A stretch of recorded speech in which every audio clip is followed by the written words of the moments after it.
अब अब हम करेंगे मेडल का दूसरा नियम, पृथक्करण का नियम या वियोजन का नियम। मेडल का यह नियम भी एक संकर संकरण पर आधारित है।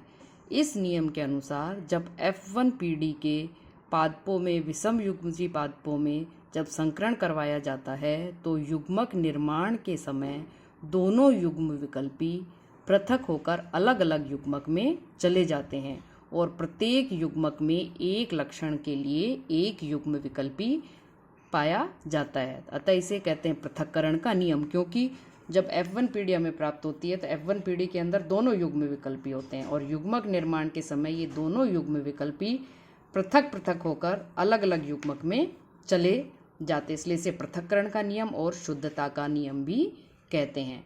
अब इस नियम को हम निम्न उदाहरण से समझा सकते हैं कि हमने शुद्ध लंबे और शुद्ध बोने पौधे लिए, उनमें संकरण करवाया तो F1 पीढ़ी में हमें क्या प्राप्त होते हैं? शंकर लंबे पौधे, जो हमने प्रभाविकता के नियम में बताया कि लंबापन उसका प्रभावी है तो F1 पीढ़ी में सभी लंबे पौधे प्राप्त होते हैं।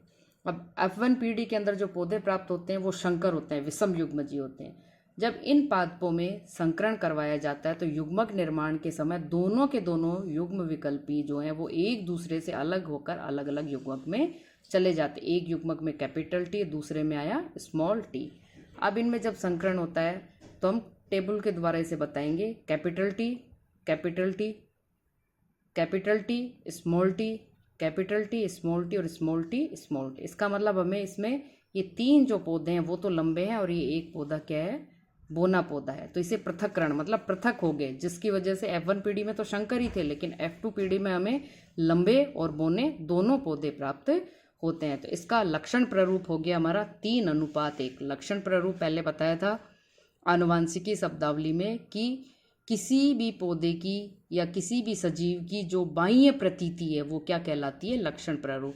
कि बाहर से देखने पर ये तीनों के तीनों पौधे क्या हैं? लंबे हैं और ये बोना है। तो इसका लक्षण प्रारूप हो गया 3:1, मतलब 75% पौधे लंबे हैं और 25% पौधे बोने हैं। लेकिन इसका जीन प्रारूप है 1:2:1, क्योंकि एक जो है वो कैपिटल टी मतलब समयुग्मजीय लंबा है और ये दो विषम युग्मजीय लंबे हैं और ये समयुग्मजीय बोना पौधा है। तो ये शुद्ध लंबा, ये शंकर लंबे और ये शुद्ध बोना। तो 25% शुद्ध लंबे हो गए, 50% शंकर लंबे और 25% हो गए शुद्ध बोने। तो ये हमारे पृथक्करण का और समवियोजन का नियम या शुद्ध युग्मकों की शुद्धता का नियम भी कहते हैं। इसे हम किसी और भी उदाहरण से समझा सकते हैं। जैसे प्रभाविकता में हमने लिया था बैंगनी पुष्प और सफ़ेद पुष्प। F1 पीढ़ी के अंदर हमें सभी के सभी बैंगनी पुष्प प्राप्त होते हैं। इस F1 पीढ़ी का जब हम संकरण करवाते हैं आपस में तो युग्मक निर्माण के समय दोनों युग्मक पृथक पृथक हो जाते हैं, बैंगनी और श्वेत।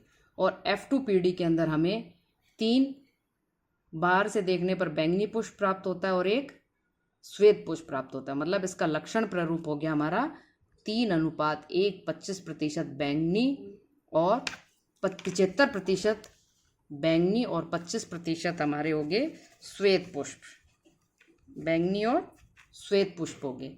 इसी तरह से जीन प्रारूप देखें तो ये कैपिटल डब्लू, ये capital W, small W, capital W, small W, मतलब ये विषम युग्मजीय है, शंकर है, ये शुद्ध है और ये भी शुद्ध है। तो 25% हमारे हो गए शुद्ध बैंगनी, ये हमारे शंकर हो गए विषम युग्मजीय बैंगनी और ये क्या हो गया? श्वेत पुष्प। तो जीन प्रारूप हमारा है 1:2:1, मतलब 25% अनुपात 50% अनुपात 25% की 25% बैंगनी पुष्प है और 50% हमारे शंकर है जो बाहर से देखने पर बैंगनी है, विषम युग्मजीय, और 25% हमारे श्वेत पुष्प है। अगला उदाहरण हम लेते हैं गोलाकार या झुर्रीदार बीज का, या बीज का रंग भी ले सकते हैं आकार के अंदर। तो अब इसमें दिया गोलाकार बीज को हमने कैपिटल RR से लिया, झुर्रीदार बीज को स्मॉल RR से लिया। युग्मक निर्माण हुआ। F1 पीढ़ी में हमें सारे के सारे गोलाकार बीज प्राप्त होते हैं लेकिन उसका जीन प्रारूप कैपिटल R स्मॉल r है, विषम युग्मजीय। अब इन दोनों में जब संकरण करवाते हैं तो युग्मक निर्माण के समय दोनों युग्मक एक दूसरे से पृथक, युग्म विकल्पी एक दूसरे से पृथक होकर अलग अलग युग्मक में चले जाते हैं। अलग अलग युग्मक में जाने के बाद में जब इनमें युग्मकों में संकरण की प्रक्रिया होती है तो वही हमें जो लक्षण प्रारूप है 1:3:1 प्राप्त होता है, जबकि जीन अनुपात 1:2:1, मतलब जो गोलाकार बीज हैं शुद्ध वो 25% हैं, संकर हैं, विषम युग्मजीव हैं वो 50% हैं, और झुर्रीदार बीज हैं वो 25% है। तो जीन प्रारूप हो गया इसका 1:2:1, और लक्षण प्रारूप हो गया इसका 3:1।